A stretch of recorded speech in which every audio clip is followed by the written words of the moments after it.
Hello students, good morning to all of you. कैसे हैं आप? आशा करता आप अच्छे होंगे, आपका पढ़ाई अच्छा से चल रहा होगा। तो आज हम लोग देखने जा रहे हैं ट्रांसलेशन का पार्ट 4। पार्ट 3 तक ऑलरेडी हम लोगों ने अपलोड कर चुके हैं। अगर आप वो नहीं देखे हैं तो उसे जाकर देखिए। ये तो पार्ट 4 है, उसके बाद आप ये देखिएगा, ज़्यादा आपको समझ में आएगा। पार्ट 4 में भी हम लोग अभी तक प्रेजेंट इंडेफिनिट में ही देख रहे हैं, और आज जो हम लोग देखने जा रहे हैं वो देखेंगे प्रेजेंट इंडेफिनिट का नेगेटिव सेंटेंस। नेगेटिव सेंटेंस क्या होता है? प्रेजेंट इंडेफिनिट में ही नेगेटिव सेंटेंस बनाएंगे। इंट्रोगेटिव इसके बाद देखेंगे। पहले नेगेटिव देखें, उसके बाद हम लोग क्या देखेंगे? नेगेटिव। नेगेटिव में प्रेजेंट इंडेफिनिट के नेगेटिव सेंटेंस देखेंगे, ठीक है। तो वो कैसा होता है negative sentence? Negative sentence normally आप अगर देखें तो इंग्लिश में अगर आप किसी भी सेंटेंस को देखिएगा तो नॉट लगा रहे, या फिर डू नॉट लगा रहा है, या फिर डोंट लगा रहा है, या डज नॉट लगा रहा है, या डजंट लगा रहा है, तो आप इससे पता चल जाएगा कि ये नेगेटिव सेंटेंस है प्रेजेंट इंडेफिनिट का। ये सब इंडिकेटेड है जो आपको पता करे कि प्रेजेंट इंडेफिनिट का क्या है, वो नेगेटिव सेंटेंस है। कैसा कैसा देखने को मिलेगा, देखिए। प्रेजेंट इंडेफिनिट में नेगेटिव सेंटेंस रहेगा तो या तो आपको लगा रहेगा डू नॉट, ओके, या तो डू नॉट लिखा लगा रहेगा, या फिर डोंट लिखा रहेगा, डोंट। उसी तरह या तो डज नॉट लिखा रहेगा, डज नॉट, या फिर डजंट लिखा रहेगा, डजंट। तो ये चार है, इस चारों में से कुछ भी एक लिखा रहा है, इसका मतलब ये है कि इसमें ये जो सेंटेंस है, किसी भी सेंटेंस में ये चार वर्ड मिल जाए, इसका मतलब है वो नेगेटिव सेंटेंस हो गया है। इंग्लिश की बात कर रहे हैं, इंग्लिश लाइन में। क्यों? क्योंकि इसमें नॉट आ रहा है, इसमें नॉट भी है, इसमें भी नॉट है, इसमें भी नॉट आ रहा है, ठीक है। एक और वर्ड आता है नेवर, वो भी नेगेटिव सेंस ही देता है, बट हम अभी उस पर बात नहीं करेंगे, समझे। तो देखिए, नेगेटिव सेंटेंस में जब भी अगर पॉजिटिव बात करें हिंदी में, तो हिंदी में क्या होता है नेगेटिव सेंटेंस, उसमें नहीं यूज करते रहें। जैसे कि वह नहीं जाता है, नहीं का जो वर्ड आया वो हमें नेगेटिव सेंस को हमें इंडिकेट करता है, ठीक है। तो जैसे कि चलिए देखते हैं क्वेश्चंस, एग्जाम्पल से ज़्यादा आपको समझ में आएगा। तो इसका कुछ स्ट्रक्चर बन जाता है, जैसे कि आपको प्रेजेंट इंडेफिनिट का बनाइएगा तो कुछ स्ट्रक्चर आपको सामने आ जाएगा, ठीक है। तो जैसे स्ट्रक्चर मैं पहले लिख देता हूँ, अब उसको आप नोट डाउन कीजिए। जैसे होगा सब्जेक्ट प्लस या तो डू नॉट होगा, सब्जेक्ट प्लस डू नॉट, या फिर डोंट, दोनों में से कुछ भी यूज कीजिए। या फिर इसी तरह डज नॉट होगा, डज नॉट, या फिर डजंट हो जाएगा। ये दोनों ही सेम है। ये चार लिखा हूँ तो कोई भी चार में से कोई एक ही इस्तेमाल करना है आपको, ठीक है। चारों में से ऐसा नहीं कि डू नॉट भी इस्तेमाल कर लिया, डोंट भी नहीं, कोई एक इस्तेमाल करना है। उसी तरह इसका बाद हो जाएगा आपका प्लस, उसके बाद क्या लिखना है, हमेशा डू नॉट या डज नॉट लिखने के बाद ये जो आएगा ये वर्ब 1 आएगा, ये हमेशा वर्ब 1 आएगा। यहाँ पर एस और ई एस नहीं जोड़ेंगे किसी भी वर्ब के साथ, या तो ही हो, सी हो, इट हो, कोई एक नाम हो, इसके साथ वर्ब के साथ एस या यस नहीं जोड़ना है। किस में? नेगेटिव सेंटेंस में। इसीलिए मैंने यहाँ पर लिखा है वर्ब 1, और उसके बाद होगा ऑब्जेक्ट, ठीक है। तो एक स्ट्रक्चर मिल गया। तो इसमें देखिए, सिर्फ इसमें ये काम को देखना है आपको, do not, does not, don't, ये वाला इंपॉर्टेंट हो जाता है कि ये किसका साथ डू नॉट आएगा और किसका साथ डज नॉट आएगा, ये ज़्यादा इंपॉर्टेंट हो जाएगा आपके लिए, ठीक है। तो देखिए, डू नॉट जो इस्तेमाल करेंगे या फिर डज नॉट जो इस्तेमाल करेंगे, डज नॉट या डज नॉट इस्तेमाल कीजिए, या फिर डजंट इस्तेमाल कीजिएगा, डजंट इस्तेमाल कीजिएगा। ये जो दो वाक्य है, ये जो दो वर्ड है, ये किसका साथ इस्तेमाल कीजिएगा, ही, सी, इट, कोई एक नाम। जैसे कि एस और यस इस्तेमाल कर रहे थे, उसी तरह ये डज नॉट और या डजंट यूज करेंगे। जैसे कि ही, सी, इट, और any one name, any one name, ये इसके साथ आपको इस्तेमाल करना पड़ेगा डू नॉट या फिर डज नॉट का। और लास्ट में इसका जो होता है ये फुल स्टॉप हो जाता है। इंट्रोगेटिव जब सीखेंगे उसमें हम लोग सीखेंगे कि उसमें लास्ट में क्वेश्चन मार्क आ जाएगा, लेकिन अभी तक इसमें समझ में आ रहा है आपको, डजंट और डू नॉट होता है, ओके।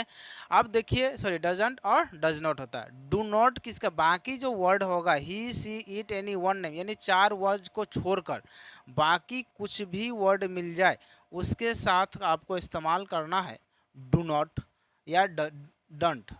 समझ में आ गया आपको?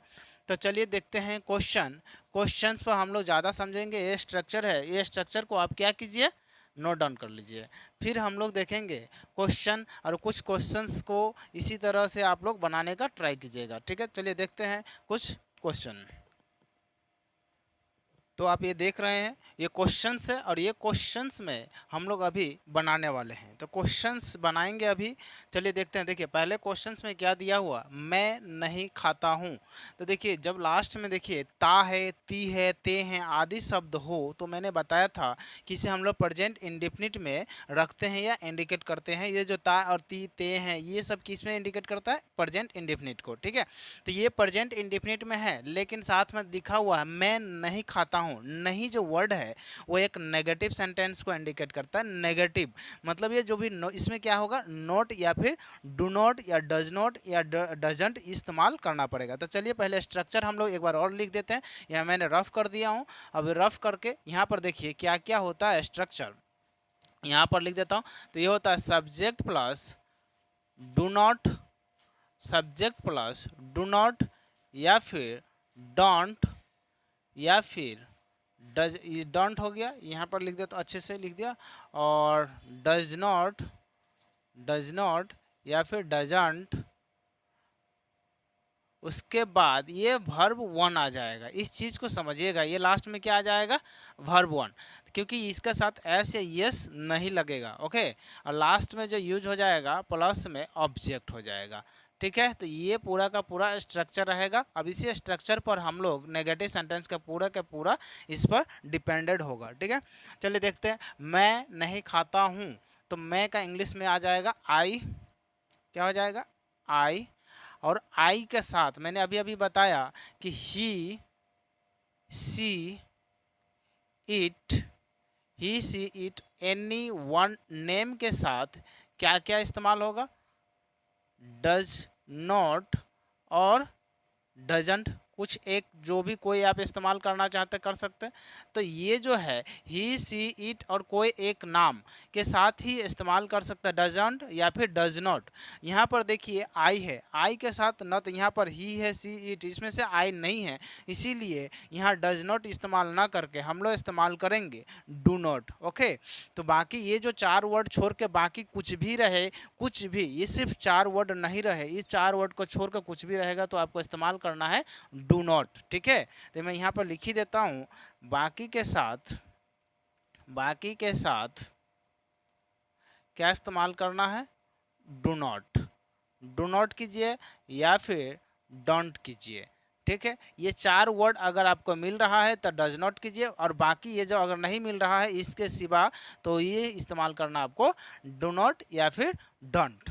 ओके, तो चलिए देखते हैं बनाते। देखिए आई है, आई इस चारों में नहीं है, इसीलिए आई के साथ इस्तेमाल करेंगे डू नॉट या डजंट, सॉरी डू नॉट या फिर डोंट, दोनों में से कोई एक इस्तेमाल कीजिए। ठीक है, दोनों इस्तेमाल आपको कभी नहीं करना, इसीलिए बीच में ऑब्लिक दिया गया। ऑब्लिक का मतलब होता है ये या तो ए।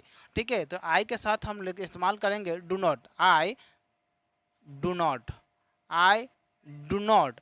अब यहाँ पर खाता है, खाना का इंग्लिश में क्या बोलेंगे, तो it, I do not it. ठीक है, तो आई डू नॉट इट, और ये हो गया आपका कंप्लीट सेंटेंस। फिर दूसरा क्वेश्चन है राम नहीं खाता है। अब यहाँ पर देखिए राम है, तो राम ही होगा सब्जेक्ट।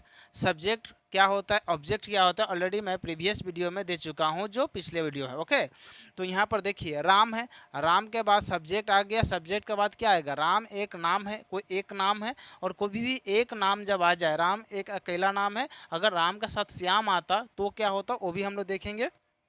ठीक है, तो राम क्या एक नाम है, और he, she, it, any one name. Any one name का मतलब कोई एक नाम हो तो डज नॉट या फिर डजंट यूज करेंगे। तो राम के साथ क्या होगा, डज नॉट, तो राम डज नॉट, और खाना को इस इंग्लिश में क्या होगा, इट।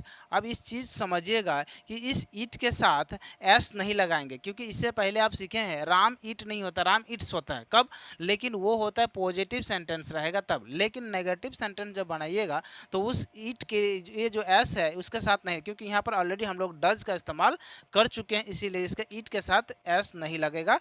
ठीक है, ओनली इट रहेगा। फिर नेक्स्ट है हम लोग नहीं पढ़ते हैं, तो हम लोग का इंग्लिश हो जाता है वी।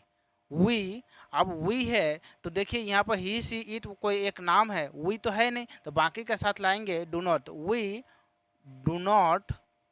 अब पढ़ना का होता है read, we do not read, और लास्ट में क्या हो जाएगा, फुल स्टॉप।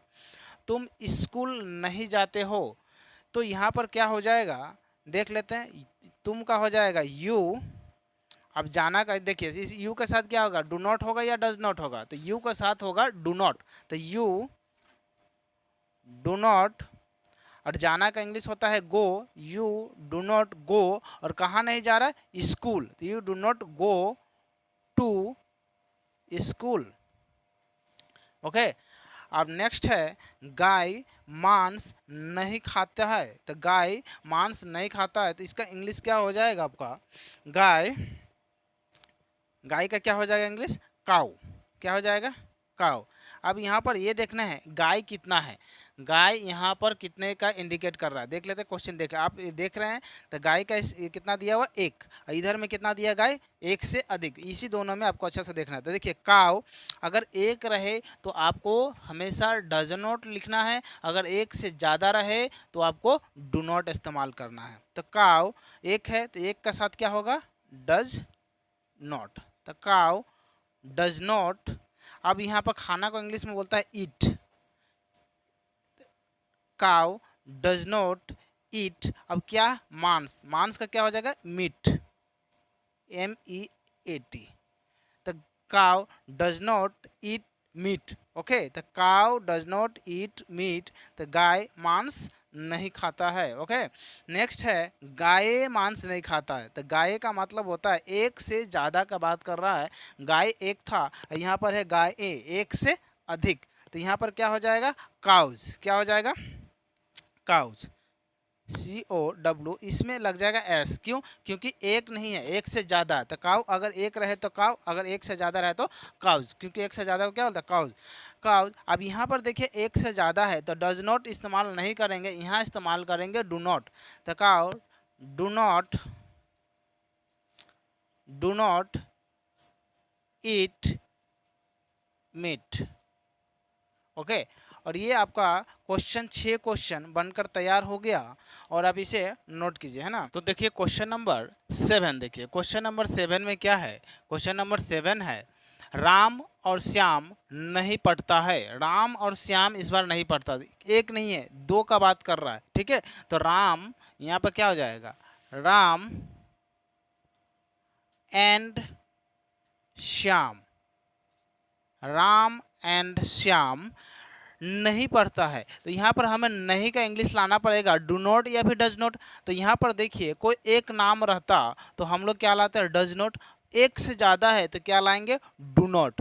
तो यहाँ पर क्या होगा, एक से ज़्यादा, राम और श्याम कितना है, दो है, तो जब दो रहे तो डू नॉट लाना है, जब एक नाम रहे तो डज नॉट लाना। इस चीज़ को आप माइंड में सेट कर लीजिए, कभी भी एक नाम रहेगा, कोई एक पर्सन रहेगा तो हमेशा लाइएगा डजंट या फिर डज नॉट। अगर एक से ज़्यादा रहा, 2 3 4 कुछ भी एक से ज़्यादा होना चाहिए तो हो जाएगा आपको क्या, डू नॉट, ठीक है। तो Ram and Shyam do not read, पढ़ना क्या हो जाएगा, रीड, ठीक है। उसके बाद मेरी गाय दूध नहीं देती है, तो मेरी गाय दूध नहीं देती है तो क्या हो जाएगा, माई, माई का मतलब हो गया मेरी, गाय का हो जाएगा काव, माई काव। अब एक है गाय कितना, एक है, तो एक के साथ लग जाएगा डज, तो माई काव डज नॉट। देना का होता है गिव, माई काव डज नॉट गिव, और क्या नहीं देती है, मिल्क, तो क्या हो जाएगा, दूध, MILK, तो माई काव डज नॉट गिव मिल्क। इसमें गिव के साथ एस नहीं लगाइएगा, बार बार मैं बोलूँगा, क्योंकि यहाँ डज का इस्तेमाल कर चुके हैं। कभी भी डज का इस्तेमाल हो जाए या फिर डिड का इस्तेमाल हो जाए तो आने वाला जो वर्ब होता है वो हमेशा सिंगुलर होता है, मतलब वर्ब 1 होता है। इस चीज़ को समझिएगा, मैं एक पूरा लिस्ट दे दूंगा कि कब आपको वर्ब 1 इस्तेमाल करना है, ठीक है। नेक्स्ट है मेरी गाय दूध नहीं देती, मेरी गायें, ये था मेरी गाय और ये है मेरी गायें, एक से ज़्यादा, तो यहाँ पर क्या हो जाएगा, माई काउज, क्या हो जाएगा, काउ, एक से ज़्यादा, और एक से ज़्यादा है तो डज नॉट का जगह पर हो जाएगा do not, my cow do not give milk. I hope ये आपको ये सेशन अच्छा लगा होगा और इस सेशन में कुछ ना कुछ ज़रूर सीखने को मिला होगा। ठीक है, तो आज हम लोग इतने रखते हैं। नेक्स्ट जब सेशन होगा तो इसको आगे बढ़ाएंगे। हो सकता है नेगेटिव सेंटेंस सीखा, उसके बाद हम जो बहुत सारे अच्छे अच्छे प्रेजेंट इंडेफिनिट टेंस है वो भी हम लोग सीखेंगे। चलिए आज हम लोग इतने रखेंगे, तब तक के लिए जय हिंद, जय भारत, थैंक यू।